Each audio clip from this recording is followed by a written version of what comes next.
registration. Tanggapin po natin siya ng mainit na pagtanggap na may malakas na palakpakan. Di ba nakaganda, di ba?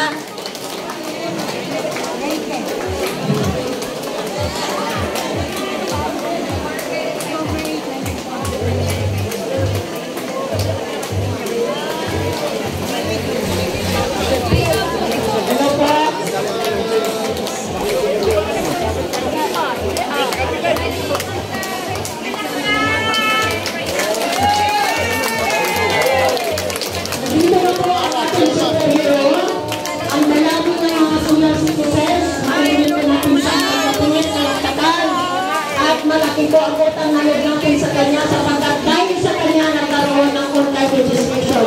Miss Mara Tamundo ang pinakamagandang binibili na Maynila.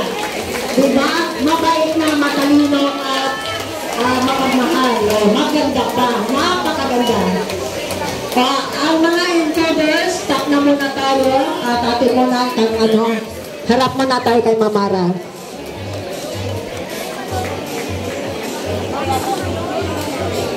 Diba? Sa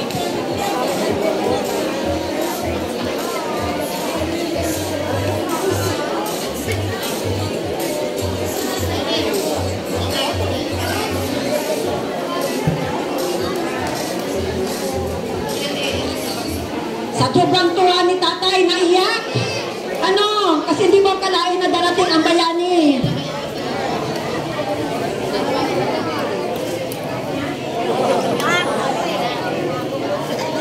Masayang-masaya siya. Nakita niya ang ating bayani.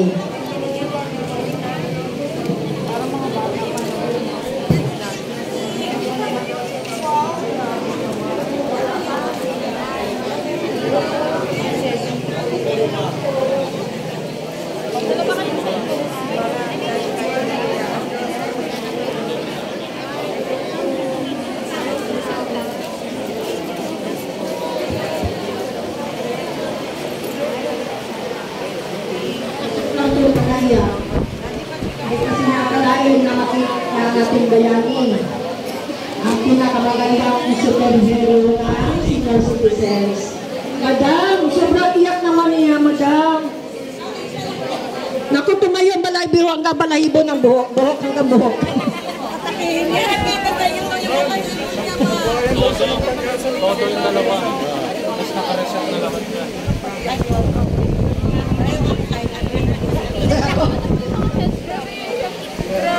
Ay, matanong ko lang. Kasama ko ba tayo ng mga panamon? Siya umiiyak ako. Nagulat kasi ako. Grabe iyak. Baka kinulot mo. Kasi medyo mag-iinit. Pero po kayo nag-iyak tayo.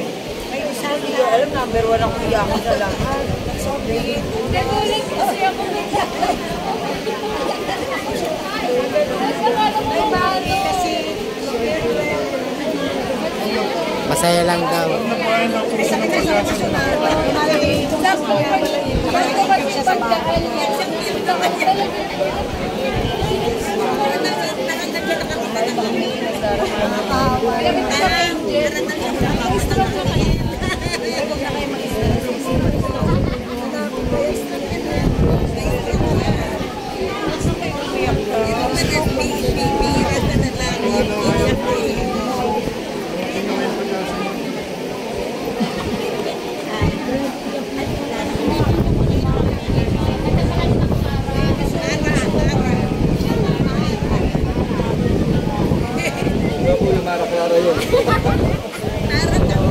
Excited lang yan, ma'am.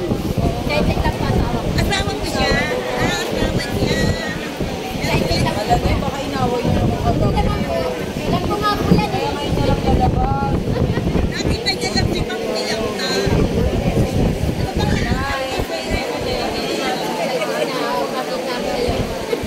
Ayan, meron pala akong microphone. Nakalimutan ko po.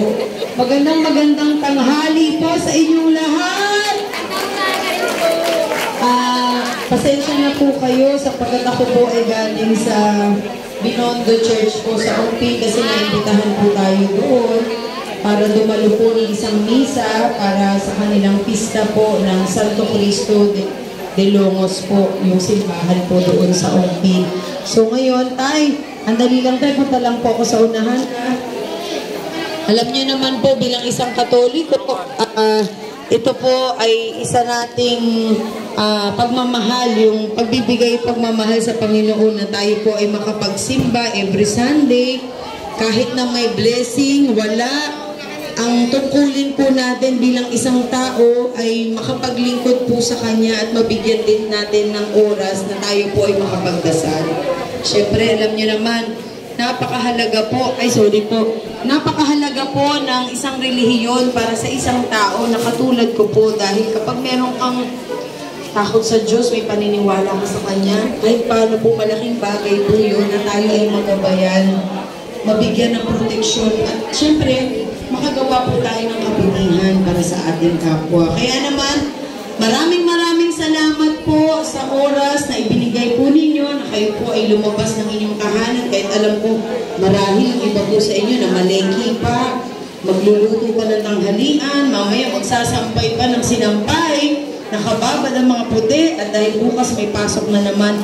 Pero binigyan niyo po ng panahon ang inyong sarili para naman malaman po ninyo ano po ba yung benepisyo na inyong matatanggap. Dahil kayo po ay isang senior citizen na po, syempre, ang ating mahal na Presidente Bongbong Marcos ay nagbaba po ng 43 billion pesos para sa health insurance ng mga senior citizen, na bawat senior citizen po ay mayroong 5,000 kada senior citizen. Ano po ba ang nilalaman nitong health insurance? Libreng check-up. Libreng check-up sa tenga, dental check-up sa puso, ultrasound, x-ray at mga gamot po. At libreng laboratory.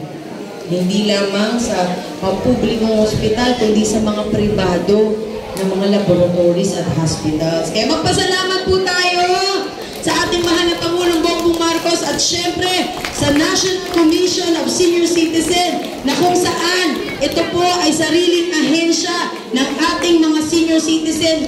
Po kayong sariling tahanan. Hindi na po kayo maliligaw na kapag ang senior ay nangailangan ng gamot o tulong, di po ba, minsan dahil tayo ay senior na, nahihiya na po tayo lumapit. Ako, nakakahiya naman lumapit na. Kasi matanda na ako, baka sabihin naman, kung kailan ako tumanda, saka naman ako nagmamakaawa para sa sarili ko. Pero hindi po kayo dapat mahiya at hindi po kayo dapat malungkot dahil ang National Commission of Senior Citizen ay tahanan niyo pong sarili. Ito po ang tututok sa lahat ng programa at tutulong po sa ating mga senior citizen. Andito po si Atty. Franklin M. Quejanut, siya pong chairperson and CEO. Kumbaga siya po ang ama ng NCSC.